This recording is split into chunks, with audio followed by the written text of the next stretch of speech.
নামাজিরে ঘুষ খাইতে দেয় না, নামাজে নামাজিরে সুদ খাইতে দেয় না, নামাজে নামাজিকে আইল ঠেলতে দেয় না। আল্লাহ মিথ্যে কথা কইছে, ভালো করে মনে রাখেন। নামাজে নামাজি মহিলারে মাথার কাপড় ভেলাতে দেয় না, নামাজে নামাজি মহিলাকে মুখ খোলা বোরকা পরতে দেয় না, নামাজে নামাজি মহিলাকে অকথ্য ভাষায় গালাগালি কাজাকাজি করতে দেয় না, নামাজে নামাজি মহিলাকে ফালতু কথা দিয়ে ফালতু ছবি দেখতে দেয় না। এর থেকে ঠেকাই ফেলে, কয় যে না মিথ্যে কথা হুজুর। আমাকে এই অফিসে তো সবচেয়ে বড় ঘুষখোর যেটা, ওটি তো এত বড় দাড়ি, নামাজ পড়ে কপালে হেনে টিক্কি হয়ে গেছে। আমার এক চাচা, সে তো সে ঘুষ, সে যে নামাজ ওর নামাজ দেখেন না, ফেরেস্তাকে নামাজ পড়ে, আবার আসরে বারে টেঙ্গিয়ে কান্ডিয়ে যাইয়া আইল খোসে। সুবহানাল্লাহ। এ আছে না নাই? বুড়ো বুড়ো মানুষ, কাম নাই কাজ নাই, সংসার থেকে রিটায়ার্ড, ছেলেরা Italy Australia France Japan German থাকে, আমেরিকা থাকে, বিদেশেতে বস্তা ভরে টাকা পাঠায়। ছেলেরা বুড়োকালে বাপরে কইছে আব্বা জীবন ভরে বহুত খাটনি খাটছেন, এই বুড়োকালে আর খাটা লাগবে না, এখন আপনারা টাকা দেবো, যা লাগবে বাজার ঘাটে যাবেন, কিনে কাটা করবেন, খাবেন দাবেন, তবলিগি সময় লাগাবেন, মসজিদি বেশি টাইম, মাঠে যেন কোনোদিন আপনারা জাতি না দেই। কিন্তু বুড়োর তো কৃষি ফ্যামিলির লোক, জীবন ভরে কৃষি কাজ করতে করতে অভ্যাস হয়ে গেছে, যতই কোটি কোটি টাকা দিক ওই কুদা টেঙ্গি একখান নিয়ে ডাঙ্গায় না গেলি বাসে না, চকে জাতি হবেই হবে। কাশি একখান নিয়ে কৃষক যারা আছে তারা কথা কর না কেন? আমিও কৃষি ফ্যামিলির ছেলে, বাপের সাথে কাজ করছি বিদায় এই ওয়াজের সিজন না থাকলে এবার আমারও গার মধ্যে জ্বালা ঠেয়, ঘাস কাটবো, বুই কোপাবো, এই এটা ওটা করবো, এ না হলে ভালো লাগে না। তো বিকেলবেলা আসরের নামাজ পড়িয়ে মাথায় পাগড়ি তসবি এক গাছ হাতে টেঙ্গি একখান নিয়ে যায় উনি, নামাজি মানুষ, আইল গাড়ি দেয়, আইল খসে, তা জিকিরের সাথে সুবহানাল্লাহ আলহামদুলিল্লাহ, কোপে কোপে জিকির, কোপে কোপে জিকির। মাঝখান দিয়ে কত বোন একটা কোপ দেবে না, সব আইল গাড়ি দেবে, জমি বলাবে। 30 বছর পরে এই জমি যদি বুড়ো বেচার সিদ্ধান্ত নেয়, বুড়োরে বলবেন আপনার সাথে কিনা বেচার কন্ট্যাক্ট হয়েছে, কাকা জমি কি মাপে জোপে ঠিক আছে? এই যে 10 কাঠা তো কইলেন, 10 কাঠা কি হবে না? কয় যে বাবা মাপতে যাইও না, ঠকে যাবা নেই, বলছি 10 কিনে নাও 10, 2 কাঠা বেশি ছাড়া কম হবে না। 30 বছর আইল খুঁজছি, লাস্টে যে জিকির ফিকিরে খুঁজছি, কবে কবে জিকির।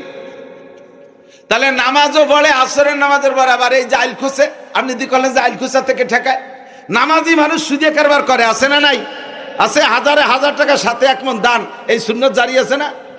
হাজারে হাজার টাকা সাথে 1 মণ পিএস, এই সুন্নত জারি আছে। আবার নামাজি টাকা চাইতে যাবেন কর্জ, না টা পাবো কোয়ানে। কাকা কোনো উপায় নাই, আপনাকে বৌমা সিজারের রোগী, বাচ্চাটা নষ্ট হয়ে যাবে। বললাম না নাই নামাজ, এই যে টা নেই, এই মাত্র নামাজ পড়ে আসলাম, তুই বিশ্বাস করিস না। কোনো মতে সেও ছাড়ে নাই, কইলে একজনে থুয়ে গেছে 40,000 টাকা, সে আবার তার স্বভাব ভালো না, কিছু না দিলি তা দিতেই মানা হচ্ছে। একজনে থুয়ে গেছে ওনার কাছে, তুমি নামাজি মানুষ, আর একজনের ইন্টারেস্টের টাকা তোমার কাছে থুয়ে যায় কে? সুসু থাকার হ্যাঁ সিস্টেম এই কথা কন না কেন? আবার নামাজ পড়ে মসজিদে, সিগারেটারি না সেক্রেটারি, সিগারেটারি, সিগারেটও খায়, সভাপতি, বড় বড় পদ দখল করো, নামাজও বড় আকামও করো। কেন? নামাজ পড়ে, আরে বাবা কি ভঙ্গি সঙ্গীত, চশমা পাই দিয়ে নামাজ পড়ে। এরপরে হাই স্কুলে যে যখন মাইয়েকে, শিয়ানা মাইয়েকে যখন 500 মিটারের দৌড় হয়, সেই সময় চশমার উপরের দিয়ে ভুতু পেঁচার মতো সেই দেয়, আবার নামাজ পড়ে। সাড়ে শয়তান কোথাকার, শয়তান কামিল খালি শয়তান, আর এটা হলো সাড়ে শয়তান। তাহলে নামাজে ঠেকায় তো ঠেকাচ্ছে না, ঘটনা কি? এবার আসেন আমি জায়গা মতো হাত দেই, সময় কম, বেশি ভাঙ্গাতে চাবাতে পারবো না, চাবানো ছাড়া গেলা লাগবে। সুন্দর এই চায়না পাল্টি, ও কিন্তু ভয়ই লাগতেছে, কি বানাতে কি বানানো শুরু করে দেওয়ার লাগে।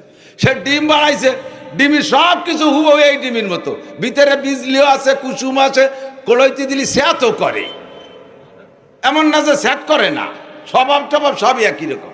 ধান ছাড়া চাউল বানাইতেছো, সব তোমরা বানাইতেছো, তোমরা শিক্ষার শীর্ষে চলে গেছো। তোমাদের শিক্ষার বদৌলতে দুনিয়া টিকে আছে তা নাই, তোমাদের প্রযুক্তির পাওয়ারে দুনিয়া টিকে আছে তা নাই, আমেরিকার ক্ষমতা বলে দুনিয়া আছে তা নয়। দুনিয়া এখনো আছে, আর ততদিন থাকবে যতদিন পর্যন্ত জমিনের ভিতরে একজন মানুষ ইমানদার আল্লাহওয়ালা থাকবে। বিশ্বনবী বলেন লা তাকুমুস সাআতু হাত্তা ইউকালা ফিল আরদি আল্লাহ আল্লাহ, একটু বলেন আল্লাহ আল্লাহ, একটু জিকির করে দুনিয়ার হায়াত বাড়াই, আল্লাহ আল্লাহ। আল্লাহু আল্লাহ, আল্লাহ আল্লাহ, আল্লাহু আল্লাহ, আল্লাহ আল্লাহ, আল্লাহু আল্লাহ। একবার আল্লাহ বলে 4000 নেকি। আরে বুঝে নাই, একবার আল্লাহ জবানে বললে কয় হাজার নেকি? 4000 নেকি। দুনিয়া বুঝা সহজ, কামাই করা কঠিন। আখিরাত বুঝা কঠিন, কামাই করা সহজ। নেকি বুঝে আসে না, কিন্তু ইনকাম করা সহজ। একবার আল্লাহ বললে কোনো জায়গা ঘামে না, অথচ 4000 নেকি। কিন্তু 4000 টাকা কামাই করতে ভ্যান চালাইয়ে কয় দিন লাগে? পুরো এক সপ্তাহ পাইরে উঠা যায় না, ঠিক না? আল্লাহু আকবার। এদিক তাকান। আমরা যতদিন পর্যন্ত ইমানদার থাকবো, দুনিয়া অতদিন থাকবে। নবী পাক বলেন কিয়ামত হবে না অতদিন যতদিন একজন মানুষ আল্লাহ বলনেওয়ালা থাকবে। সারা দুনিয়া কাফের হয়ে যাবে। ইসরাফিল আলাইহিস সালাতু ওয়াস সালাম আল্লাহর কাছে অনুমতি চাবে। আজরাইল ইসরাফিল বলে, আল্লাহ এখন তো যে খবর পাচ্ছি যে কোনো জায়গায় ইমানদার আল্লাহ বিল্লে করার না, আমি কি ফু দেবো? উনি ফু দিলি তো উড়ি যাবে। ফু দেবো আল্লাহ? তাই রাও আজরাইলের কাছে শুনে নেই। আজরাইল কি অবস্থা, দুনিয়ার অবস্থা কি? ফু দেবে? কয় যে ফু তো দেবে। মকসেদপুর ওই যে নহাটা এক বাগানের মধ্যে এক বুড়ি একটা ঝুবড়ি বানায়, সেই বুড়ি তো জেকের ছাড়তিছে না। এক বুড়ি 90 বছরের বুড়ি, সে জিকির ছাড়তিছে না। ওই বুড়ি থাকতে তো পারা যাচ্ছে না। আল্লাহ পাক বলবেন ওই বুড়ি মরার আগে ইসরাফিল সিংহায় ফু দিবে না। বর্তমানে গোটা দুনিয়া টিকে আছে ওই বুড়ির ওসিলায়। যেদিন বুড়ি থাকবে না তারপরে ফু দিবা। আর আল্লাহর রহমতে এখন কোটি কোটি মুসলমান জিকির করে। কাজেই তোমাদের কারণে দুনিয়া না, দুনিয়া মোমেনদের কারণে টিকে আছে, ঠিক না? আল্লাহু আকবার। আল্লাহ পাক বলেন ইরফাইল্লাহুল্লাযীনা আমানু মিনকুম ওয়াল্লাযীনা উতুল ইলমা দারাজাত। যাকে আল্লাহ পাক ঈমান দান করেছে তার সম্মান সবচেয়ে বেশি। এরপরে সম্মানী ওই ঈমানদার মানুষ যদি ইলমওয়ালা হয়, ঈমানদার মানুষ যদি আলেম হয়, তার দাম সব সব সব চাইতে বেশি। ওর চাইতে দামি পৃথিবীতে কেউ নাই। কেউ দাম দিলি কিছু আসে যায় না, না দিলেও কিছু আসে যায় না। আমার দাম যদি আল্লাহ দেয় আর দুনিয়ার কেউ না দিলে কিছু আসে যায়। सारे दुनिया हो मुखालिफ फिर न कोई नुकसान है, सारे दुनिया हो मुखालिफ फिर न कोई नुकसान है, खूब नहीं कुछ गम नहीं जब रहमत रहमान है। सारा दुनिया সবাই আমার বিপক্ষে যাক, আমার আল্লাহ আমার পক্ষে আছে। বলেন না আলহামদুলিল্লাহ। যারা ইমানদার তাদের পক্ষে আল্লাহ আছে। যারা জাননেওয়ালা তাদেরকে আল্লাহ তাআলা সম্মান দেয়। এখন জাননেওয়ালা কে? এদিক জাননেওয়ালা কে? আমরা মনে করি IA BA MA BCS pass করলে সে জাননেওয়ালা। আমরা মনে করি ডাক্তার ইঞ্জিনিয়ার হলে সে জাননেওয়ালা। আমরা মনে করি কম্পিউটার ইঞ্জিনিয়ার মেরিন ইঞ্জিনিয়ার এরা বড় শিক্ষিত, এরা জাননেওয়ালা।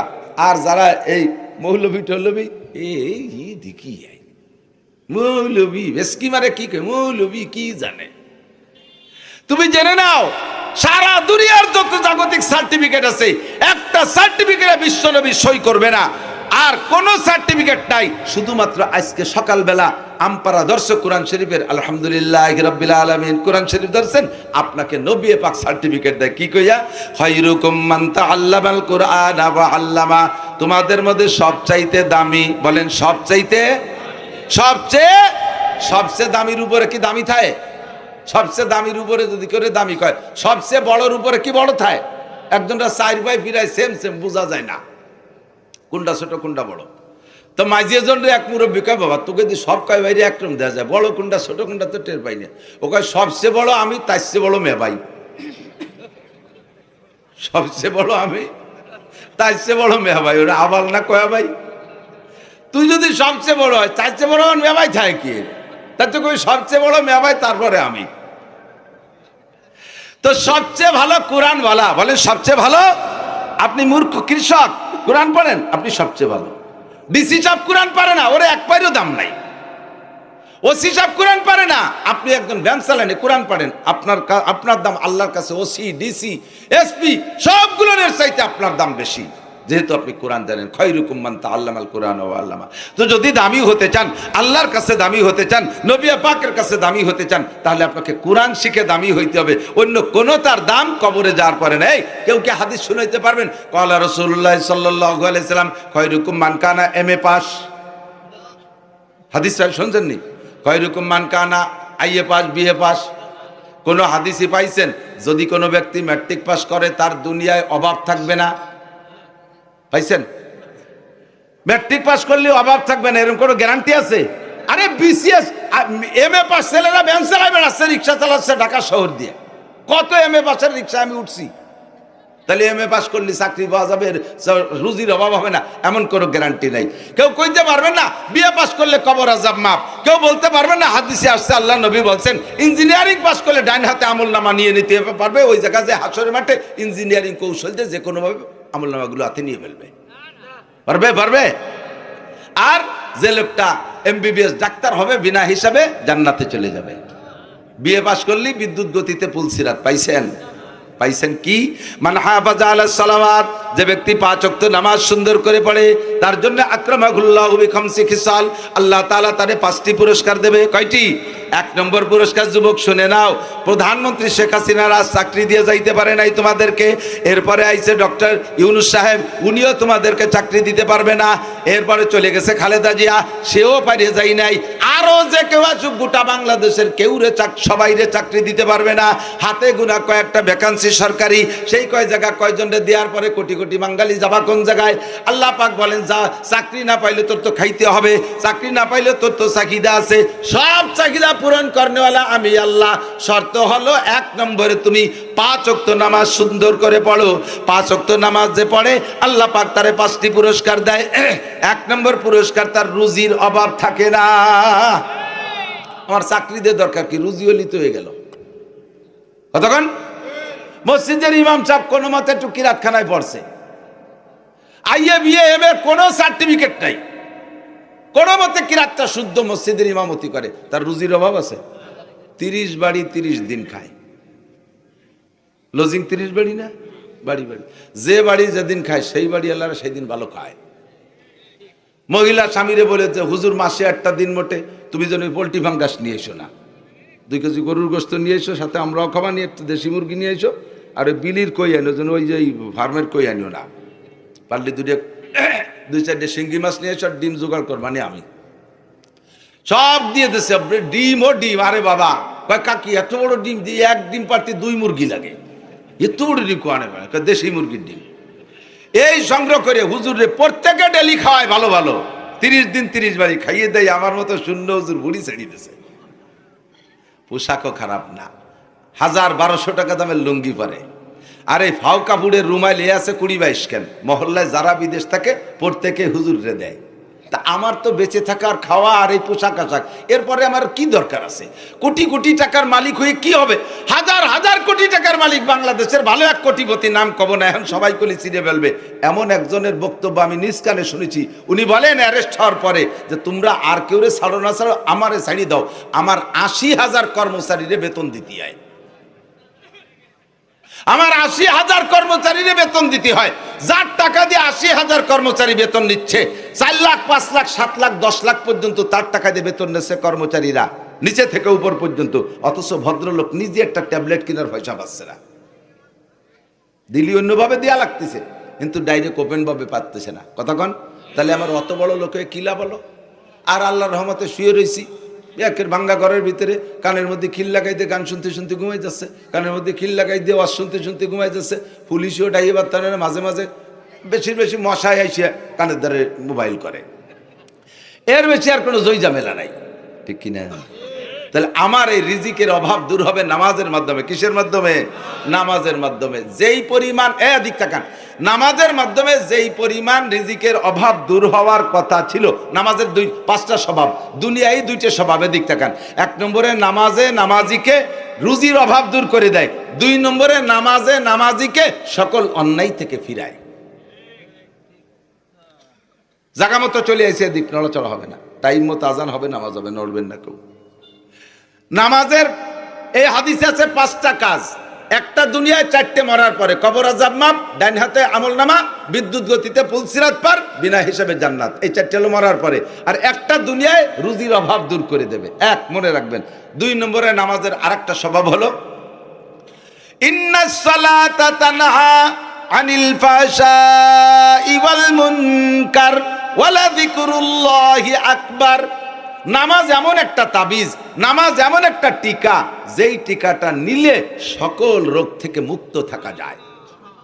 মাঝে মাঝে দেখেন টিকা দেয় না পোলাপানকে, টিকা দেয় যে বাড়ি, আগের দিন মাইকিং করে জামাগো দিক তো যায়, দিক যায় কিনা জানি না, অমকের বাড়ি মেম্বারের বাড়ি দেবে, ওয়ার্ড চেয়ারম্যানের বাড়ি দেবে, উল্লেখযোগ্য দিয়ে একটা বাড়ির নাম কয়, স্কুলই দেবে।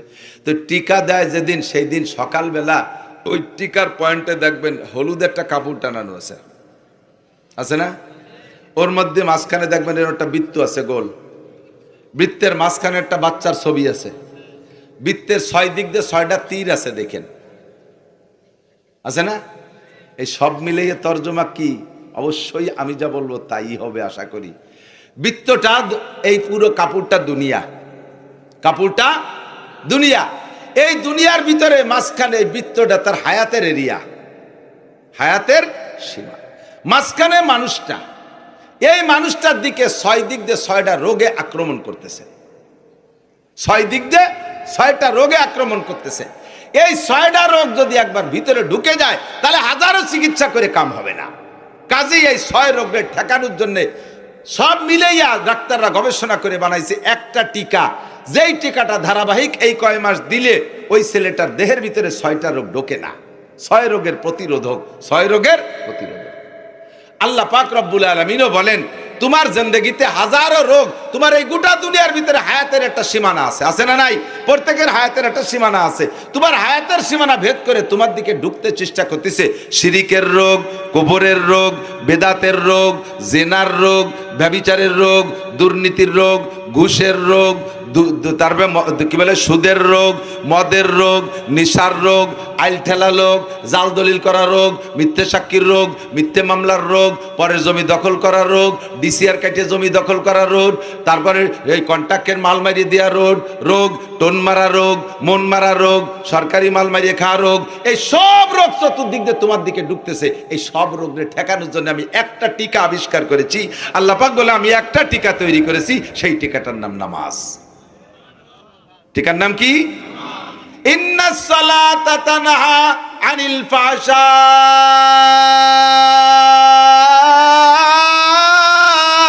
ওয়াল মুনকার। ফাহশারে টানসিকান, সারা দুনিয়ার যত আকাম আছে সব নিয়েছি ভিতরে। দুনিয়ায় যত ফাহেশ কাম আছে, আকাম আছে, সবগুলোকে দমন করে একমাত্র নামাজ। বলেন একমাত্র নামাজে নামাজিরে ঘুষ খাইতে দেয় না, নামাজে নামাজিরে সুদ খাইতে দেয় না, নামাজে নামাজিকে আইল ঠেলতে দেয় না। আল্লাহ মিথ্যে কথা কইছে, ভালো করে মনে রাখেন। নামাজে নামাজি মহিলারে মাথার কাপড় ভেলাতে দেয় না, নামাজে নামাজি মহিলাকে মুখ খোলা বোরকা পরতে দেয় না, নামাজে নামাজি মহিলাকে অকথ্য ভাষায় গালাগালি কাজাকাজি করতে দেয় না, নামাজে নামাজি মহিলাকে ফালতু কথা দিয়ে ফালতু ছবি দেখতে দেয় না। এর থেকে ঠেকাই ফেলে, কয় যে না মিথ্যে কথা হুজুর। আমাকে এই অফিসে তো সবচেয়ে বড় ঘুষখোর যেটা, ওটি তো এত বড় দাড়ি, নামাজ পড়ে কপালে হেনে টিক্কি হয়ে গেছে। আমার এক চাচা, সে তো সে ঘুষ, সে যে নামাজ, ওর নামাজ দেখেন না, ফেরেশতাকে নামাজ পড়ে, আবার আসরে বারে টেঙ্গি এক কান্ডিয়ে যাইয়া আইল খুঁজে। সুবহানাল্লাহ। এ আছে না নাই? বুড়ো বুড়ো মানুষ, কাম নাই কাজ নাই, সংসার থেকে রিটায়ার্ড, ছেলেরা Italy, Australia, France, Japan, German থাকে, আমেরিকা থাকে, বিদেশেতে বস্তা ভরে টাকা পাঠায়। ছেলেরা বুড়োকালে বাপরে কইছে আব্বা জীবন ভরে বহুত খাটি খাটছেন, এই বুড়োকালে আর খাটা লাগবে না, এখন আপনারা টাকা দেবো, যা লাগবে বাজার ঘাটে যাবেন, কিনে কাটা করবেন, খাবেন দাবেন, তবলিগি সময় লাগাবেন, মসজিদি বেশি টাইম, মাঠে যেন কোনোদিন আপনারা জাতি না দেয়। কিন্তু বুড়োর তো কৃষি ফ্যামিলির লোক, জীবন ভরে কৃষি কাজ করতে করতে অভ্যাস হয়ে গেছে, যতই কোটি কোটি টাকা দিক ওই কুদা টেঙ্গি একখান নিয়ে ডাঙ্গায় না গেলি বাসে না, চকে জাতি হবেই হবে। কাশি একখান নিয়ে কৃষক যারা আছে তারা কথা কর না কেন? আমিও কৃষি ফ্যামিলির ছেলে, বাপের সাথে কাজ করছি বিদায় এই ওয়াজের সিজন না থাকলে এবার আমারও গার মধ্যে জ্বালা ঠায়, ঘাস কাটবো, বুই কুপাবো, এই এটা ওটা করবো, এ না হলে ভালো লাগে না। তো বিকেলবেলা আসরের নামাজ পড়িয়ে মাথায় পাগড়ি, তসবি এক গাছ হাতে, টেঙ্গি একখান নিয়ে যায় উনি, নামাজি মানুষ, আইল গাড়ি দেয়, আইল খসে, তা জিকিরের সাথে সুবহানাল্লাহ আলহামদুলিল্লাহ, কোপে কোপে জিকির, কোপে কোপে জিকির। মাঝখান দিয়ে কত বোন একটা কোপ দেবে না, সব আইল গাড়ি দেবে, জমি বলাবে। 30 বছর পরে এই জমি যদি বুড়ো বেচার সিদ্ধান্ত নেয়, বুড়োরে বলবেন আপনার সাথে কিনা বেচার কন্ট্যাক্ট হয়েছে, কাকা জমি কি মাপে জোপে ঠিক আছে? এই যে 10 কাঠা তো কইলেন, 10 কাঠা কি হবে না?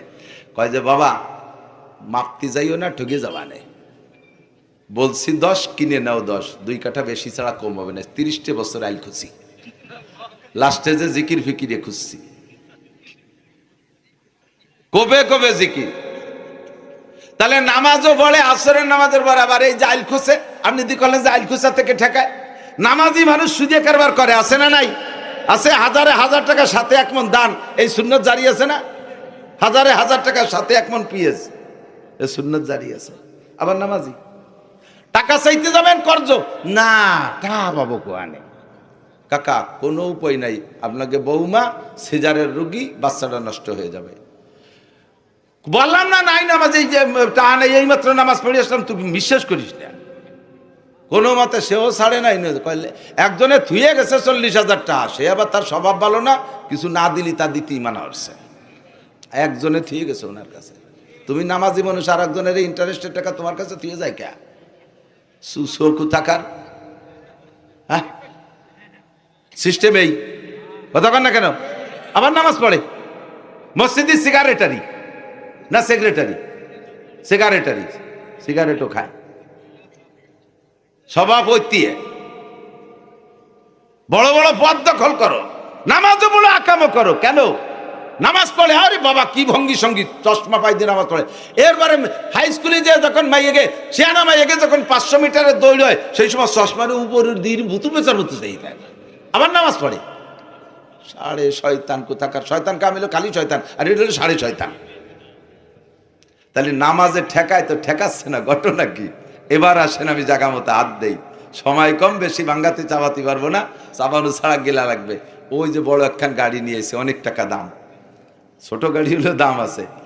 এই গাড়িটা 50 লাখ টাকা দামের গাড়ি, হঠাৎ করে রাস্তায় থামিয়ে গেছে, চলে না। গাড়ির যা যা দরকার বাহ্যিক সব আছে, বডি স্যাসিস, নতুন গাড়ি, একেবারে লাস্ট মডেল। এই গাড়িটা হঠাৎ করে দাঁড়ায় গেছে, যেতেই পারে, হঠাৎ করে দাঁড়ায় গেছে, চলে না। কারণ কি? ড্রাইভার বুঝতেছে না। এসে আগাগোড়া সব তো আছে, চাকা ভালো আছে, ইঞ্জিন ভালো আছে, এ ভালো আছে, ও ভালো আছে, বডি ভালো আছে, রং ভালো আছে, কোনো তাই কম নেই, কি তেল পানি সবই আছে, কিন্তু চলে না। কারণ কি? ফোন দিয়ে মিস্ত্রি ডেকে আনছি, মিস্ত্রি এসে কয় কি, একটা ছোট্ট একটা পিন পড়ে গেছে, নিচে একটা পার্সেলে একটা পিনির মতো, ওইটা ভিতরে কোন জায়গা ছিল সেইতে পড়ে গেছে, ওই এক পিনি পুরো গাড়ি শেষ, আর গাড়ি চলে না। 4 লক্ষ টাকা দামের মোটর সাইকেল, সব কমপ্লিট আছে, শুধু বাল্ব টিউব নাই। বাল্ব টিউব দিয়ে হাওয়া দেয় না, বাল্ব টিউবটা পড়ে গেছে। চলবে গাড়ি? চলবে গাড়ি? যারা হাল চাষ করছেন কৃষকরা, তারা সাক্ষী দেন। ছোটবেলা এখন তো লাঙ্গল নাই, লাঙ্গল তো শেষ হয়ে গেছে, শর্টিলার হয়ে গেছে। লাঙ্গলের যুগ মনে থাকলে আমার সাক্ষী দেন, আমার ভালো করে মনে আছে, আমিও ফাংশন হাল চষিবিদে আমি জানি। লাঙ্গল চাষ করতে কি লাগে? দুটো বড় গরু লাগে, লাঙ্গল লাগে, জুমাল লাগে, তাই না? এগুলো লাগে। তো গরু দুটোর দাম 4 লাখ, সব ঠিক আছে। লাঙ্গল বানাইছেন লোহা কাঠ দিয়ে, শাল কাঠ দিয়ে, ইস লাগাই, ফাল লাগাইছেন সোনায় দিয়ে, সোনার লাঙ্গল, সব কিছু ওকে। কিন্তু লাঙ্গলের ইসটা এসে লাঙ্গলের যে জায়গা ঢোকে, পিছন দিয়ে একটুক একখান খুঁটো দেয়, ওর নাম ইস্তে। মনে আছে নাকি ইস্তে? ভুলে যায় না যেন। আমার দায়িত্ব দিয়েছে গোপালগঞ্জের পুরন বাংলা জ্বালাই ওরা জানি, ইস্তে একটুক একখান ইস্তে সব আছে। 4 লাখ টাকার গরু আছে, সোনার লাঙ্গল আছে, ওই ইস্টা ঢোকছে পিছন দিয়ে, ইস্তে দিয়ে ঠেকাইতে হয়, ওই খুঁটো টুক নাই, খালি চষা যাবে, চষা যাবে। হ্যাঁ, এত বড় গরু রয়েছে, সোনার নাঙ্গল, ওর টুকে টানতে কি হবে? এতেই মেরি দিছে। 4 লাখ টাকা দামের মোটর সাইকেল আছে, বাল্ব টিউব নাই, চলবে না। 50 লাখ টাকা দামের গাড়ি আছে, একটা পিন পড়ে গেছে, চলবে না। এত বড় লাঙ্গলের সব কিছু আছে, শুধু নাই একটা ইস্তে, তাতেই যেমন লাঙ্গল চলবে না। সেম আপনার নামাজ, আপনার নামাজে সব কিছু আছে, আপনার নামাজে সব কিছু আছে, মাঝখান দিয়ে ছোট্ট একটা পিন পড়ে গেছে, এটা আপনি জানেন না, নামাজ শেষ। নামাজ একটু বলে দেই, বলবো? এই যে কথাটা বলবো, এর একটা কথার দাম 60 বছর না, 60 লক্ষ বছর নফল নামাজ ও রোজার চাইতে দামি। আপনার কেন নামাজে আপনারা ফিরাই না? নামাজ পড়ার পরে আপনার অভাব কেন যায় না? নামাজ পড়ার পরে কেন রুজির বরকত আসে না? আপনার দুর্নীতি কেন, দুর্যোগ কেন যায় না? দুরবস্থা কেন যায় না? আপনাকে অন্যের দিকে কেন ফিরাতে পারে না নামাজে? আপনি আগে দেখেন আপনার নামাজটার কি অবস্থা। অজু বানাইছেন, টেপের নিচে পা পাইতে দিয়ে টেপ ছাড়িয়ে দিয়েছেন, পাউ দিয়ে পাউরে ডলি টলিয়ে এসে দাঁড়াইছেন, 2 আঙ্গুলের সিপার ভিতরে শূন্য রয়েছে, পিন পড়িয়ে গেছে। নামাজের এই নামাজ হয় নাই। নামাজ যদি এই অবস্থা হয়, তাহলে সেই নামাজে তো আপনার অন্যায় থেকে ফিরেবে না, সেই নামাজে তো আপনার রুজি দেবে না। তার আগে আপনি পবিত্রতার ভিতরে যাইয়া 90% পাবলিক, 90% নামাজি পাবলিক পেশাবে ঢিলা ব্যবহার করে না। বদনাটা নিয়ে যে জায়গায় কাজ করে দিয়ে 2 আইটি চলে আসে। আটা দেওয়ার পরে যে 2 ফুট পড়লো তা গেল কোহানে? সে জায়গা কি বালতি পাতা আছে? গায়ে লাগছে আর কাপড়ই লাগছে। কোন কোন জায়গা গায়ে লাগছে আর? নামাজের ফরজ 13টি। জোরে বলেন কয়টি? 1 নম্বরে শরীর পাক, বলেন। 2 নম্বরে কাপড় পাক। 3 নম্বরে নামাজের জায়গা পাক। 4 নম্বরে সতর ডাকা। ঠিক আছে? কত দূর যায় আর একটা হলো তো মুখে তাকবীরে তাহরিমা বলা, বলেন তাকবীরে তাহরিমা বলা। এইগুলো সব ফরজ। আপনার পেশাবে ঢিলা ব্যবহার না করার কারণে পুরুষদের 1 নম্বর ফরজ আর 2 নম্বর ফরজ মার খাইছেন। আপনার তো জানা নাই কোন ফাঁকে পিন পড়ে গেছে, অজু বানাইছেন সুন্দর করে, কিন্তু কাপড় আর আপনার শরীর নাপাক হয়ে রয়েছে। ওই 2 ফুটা পেশাব লাইগা সকালে 2 ফুটা, ঘন্টার 1 ঘন্টা পর আর 2 ফুটা, তারপরে আবার 2 ফুটা, ডেলি 5-6 বার পেশাব করেছেন। আর এই 5-6 বার 2 ফুটা করে লেগে গেছে। আপনার শরীর নাপাক, কাপড় নাপাক, বলেন আপনার নামাজ হয়েছে নাকি? আর নামাজ যদি না হয় 13টা ফরজের একটা ফরজ যদি ইচ্ছায় হোক আর অনিচ্ছায় হোক ছুটে যায়, নামাজ হয় নাই। আর যেই নামাজ হয় নাই ওই নামাজের কোনো পুরস্কারও তুমি পাবা না, বরঞ্চ বিপরীত তিরস্কার পাইবা। 1 ওয়াক্ত নামাজ যদি মোটেই না পড়ো বান্দা, তাহলে এই 1 ওয়াক্ত নামাজ যদি তুমি জীবনেও না পড়ো, 1 ওয়াক্ত নামাজ ছেড়ে দিছো, ওইটা ছুটে গেছে, কোনোদিন পড়ে দাও নাই, তার বিনিময়ে তোমাকে 200 কোটি, আরো 30 কোটি, আরো 40 লক্ষ বছর জাহান্নামে পোড়া লাগবে। 1 ওয়াক্ত নামাজ যদি না পড়ো 230 কোটি 40 লক্ষ বছর জাহান্নাম। আল্লাহর কসম, আল্লাহর কসম, নবী যদি সত্য হয় তাহলে আমার ওয়াজও সত্য। ও দোস্ত রে, আপনি নামাজ পড়ার পরে যদি আপনার নামাজ না হয়, নামাজ পড়ার পরে যদি নামাজ না হয়, তাহলে একই পরিমাণ শাস্তি পাইবেন, একটুও কম হবে না। আর আপনার নামাজ হয় নাই, পেশাবে ঢিলা ব্যবহার করেন নাই, এর কারণে শরীর নাপাক, কাপড় নাপাক, ছোট্ট পিন পড়ে গেছে, গাড়ি অচল। 2 নম্বর আর একটা তালবি আলিমরা মনে রাখো, এই বাস্তিয়া সেদিনকে কোন জায়গায় আসলাম না, মহারাজপুর, ওই দিন দেখলাম, বলছিলাম ও সেদিন, এই পাশ দিয়ে, আমাদের এই পাশ দিয়া, এটা পূব দিক নাকি? হ্যাঁ, 7 পাড়, জলিল পাড়, বলতল এদিক না, এদিক, আরো কোটালি পাড়া দিয়ে এদিক, এই দক্ষিণ দিক, এই এলাকা থেকে 1 গাদি বই নিয়ে আইছে। মসজিদি ইমাম সাহেব, মসজিদের ইমাম, সে মাইকে এলান দেয়, অমুক বাড়ি ইনজিল শরীফ পড়া হবে, আপনারা আসবেন। কত বড় হারামখোর ইমাম, চিন্তা করতে পারেন? কত বড় জাহেল! ইনজিল কিতাব, ঈসা আলাইহিস সালামের ইনজিল কিতাব এখন আমাদের পড়ার দরকার আছে? বাইবেল, তৌরাত, এ পড়ার দরকার আছে আমাদের? এই পড়ার জন্য ইমাম সাহেব এলান দেয়। এই ইমামগুলো পয়সা খাইয়া তাদের গরু হয়ে গেছে, তাদের গাড়ি জুমাইল দিয়ে শুষে বেড়াচ্ছে। সাধারণ আলেমরা ভালো করে লক্ষ্য করো, ইমান বিধ্বংসী শয়তান ঢুকে গেছে আমাদের ভিতরে।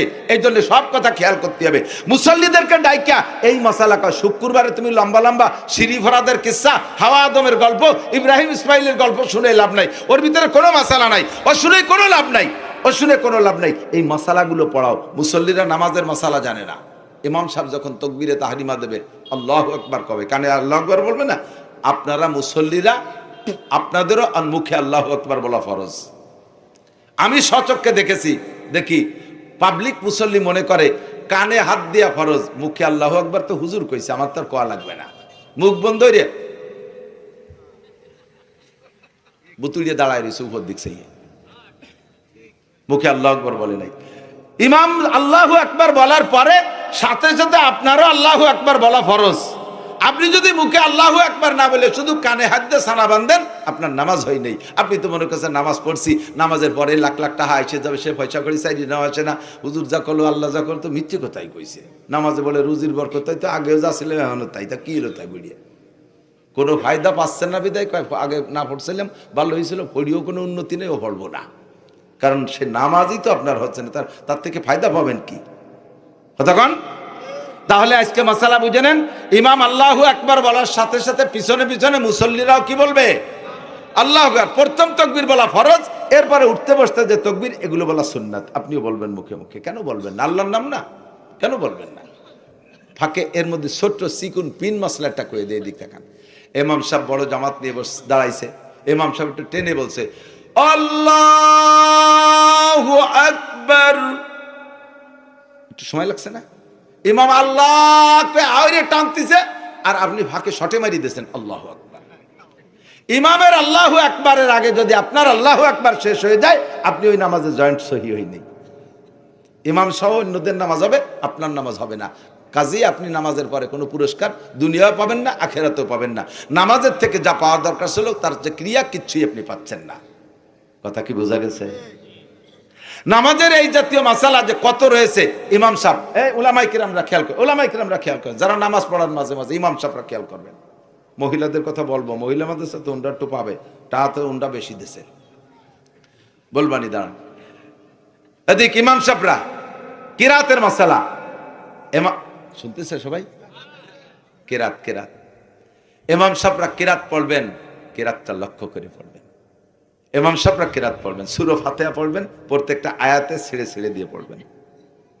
একটা আয়াত ছেড়ে দেবেন, আল্লাহ তাআলা একটা জবাব দেয়। আপনি যখন পড়বেন আলহামদুলিল্লাহি রাব্বিল আলামিন, আসসালামু আলাইকুম গাইস, আমরা সকলেই ওয়াজটি ভালো লাগলে বেল আইকনটি বাজিয়ে আমরা পাশে থাকব। আর আমরা নতুন নতুন ভিডিও পাওয়ার জন্য সাবস্ক্রাইবার করে বেল আইকনটি বাজিয়ে পাশে থাকবো ইনশাআল্লাহ।